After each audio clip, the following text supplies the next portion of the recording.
Indianapolis, Danica Patrick's race car is painted in a lustrous neon green one last time, a hue that ensures its look-at-me quality even when the car is a 230-mile-per-hour blur.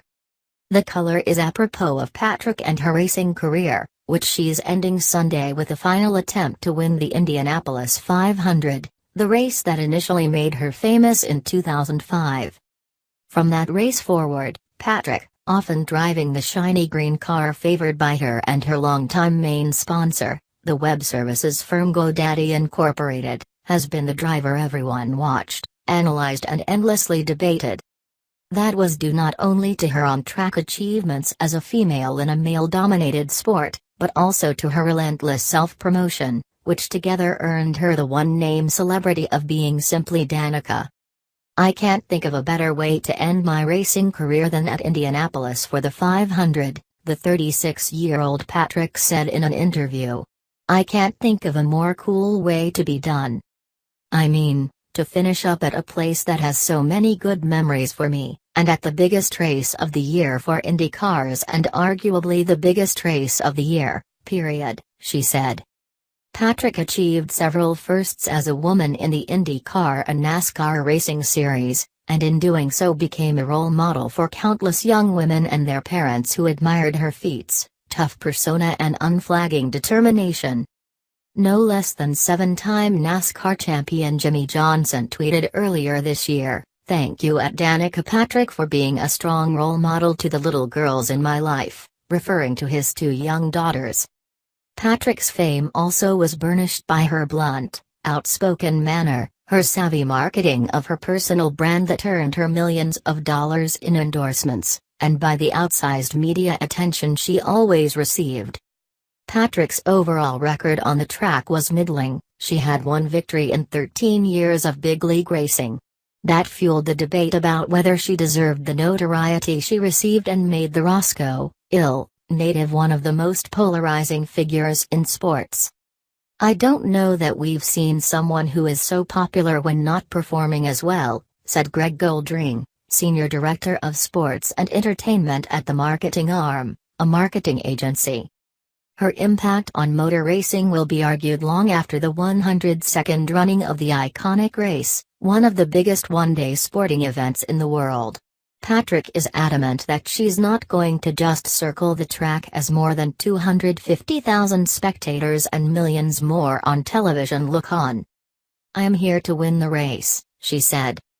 Despite her pioneering achievements on the track, there might not be another Danica Patrick in racing for some time, said Eddie Cheever, the 1998 Indy 500 winner who's now a racing analyst with ABC, which is televising the event.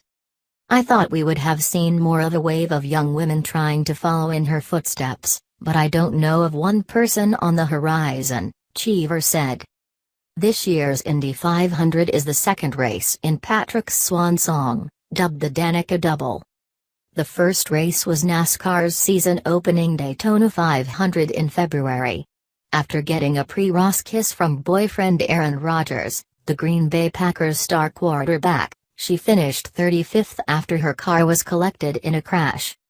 Now, despite having not driven an Indy-style car for several years, during which the car's design has changed considerably, Patrick has been nearly flawless this month at the Indianapolis Motor Speedway. Patrick also has a car capable of winning, one prepared by the team of IndyCar driver owner Ed Carpenter, who won the pole position for the 200-lap race.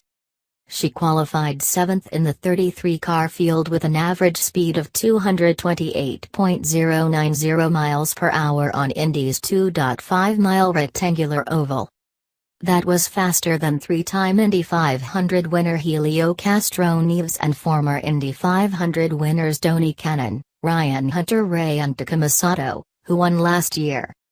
As usual, Patrick's on-track exploits came in tandem with her off-track publicity under the spotlights. Patrick last week was named to host the ESPY Sports Awards show in July, with the announcement coming on the same day she appeared on The Tonight Show starring Jimmy Fallon.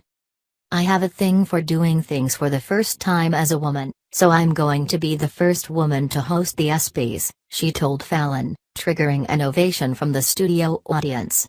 She also was featured on ABC's Nightline and CBS This Morning last week. Patrick stunned the racing world in 2005, and set off what became known as Danica Mania, when as a rookie she led 19 laps at the Indy 500 and nearly won the race, the late Dan Wheldon passing her for the victory. 3 years later, Patrick would win her only IndyCar race, in Japan, thus becoming the first woman to win a major race in a so-called open-wheel series of racing such as IndyCar. In 2009 she finished third in the Indy 500, still the highest finish for a woman in the race. Patrick drove in the Indy 500 7 times from 2005 to 2011, and she finished in the top 10 in 6 of those races. In the Verizon IndyCar Series overall, her one victory came in 115 starts. She fled IndyCar in 2012 for the more popular NASCAR Series, where her performance was even more scrutinized as she drove the bulkier cars in stock car racing, where bumping and scraping paint are commonplace, unlike in IndyCar. During her 6 years in NASCAR's premier Monster Energy Cup Series, she made 191 starts. She never won a race, never finished among the top 5 and finished in the top 10 only 7 times. She became the only woman to win the pole position for the Daytona 500, in 2013, and the only woman to lead laps in that race. She's also the only woman to lead laps in both the Indy 500 and Daytona 500. It's that mixed performance that's helped foster the divided opinions about Patrick throughout her career. Her supporters see her not only as a trailblazer, but also as having the exceptional talent and courage required to drive a race car at speeds topping 200 miles per hour for more than a decade. She finished her full-time NASCAR career last year driving for Tony Stewart, the hard-nosed former NASCAR champion and now co-owner of the Stewart-Haas racing team. After this year's Daytona 500, Johnson tweeted that it was an honor to race with you in her final NASCAR event. Supporters noted that other acclaimed drivers from IndyCar, such as 3-time Indy 500 winner Dario Franchitti, also struggled mightily when they tried stock car racing. Critics focused on Patrick's overall record in NASCAR, where she routinely drove in the middle of the pack and never finished higher than 24th in points for a season. The critics also were irked by the fact that, despite her record, she deftly parlayed her racing into a lucrative career as a sports celebrity. Forbes estimated that, including endorsements, Patrick earned $12.2 million last year.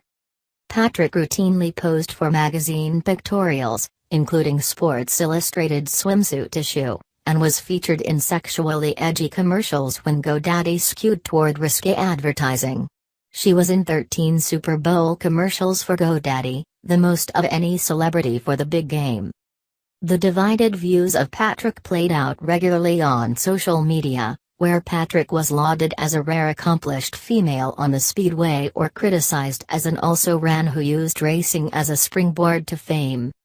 Case in point, after her initial test drive at Indy early this month, Patrick told reporters that NASCAR stock cars were physically easier to drive than Indy cars. Twitter erupted as usual. "If at NASCAR is so easy, why were you so horrible?" one commenter said.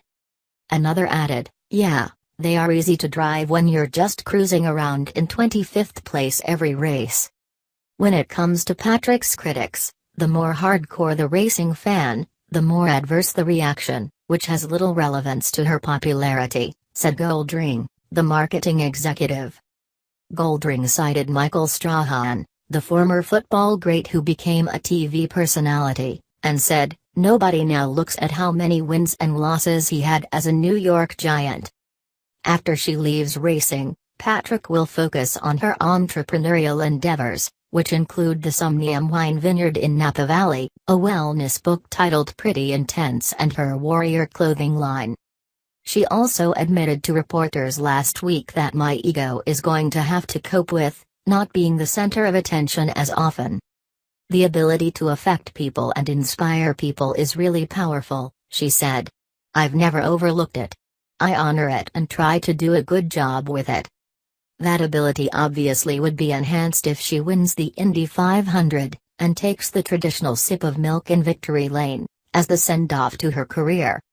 If the moment comes where I do win, it's hard to imagine how amazing it would feel, Patrick said. It's impossible to imagine or put into words. Indy 500 history is littered with drivers who had fast cars but failed to win for a myriad of reasons, from botched pit stops to crashes to running out of fuel.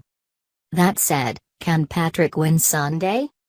Cheever said she stands a solid chance if she can have a good start, have one good pit stop, change the car with adjustments, have a few confident passes and then have her steam start to build as the race progresses.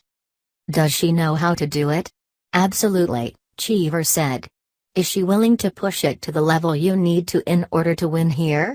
I don't know.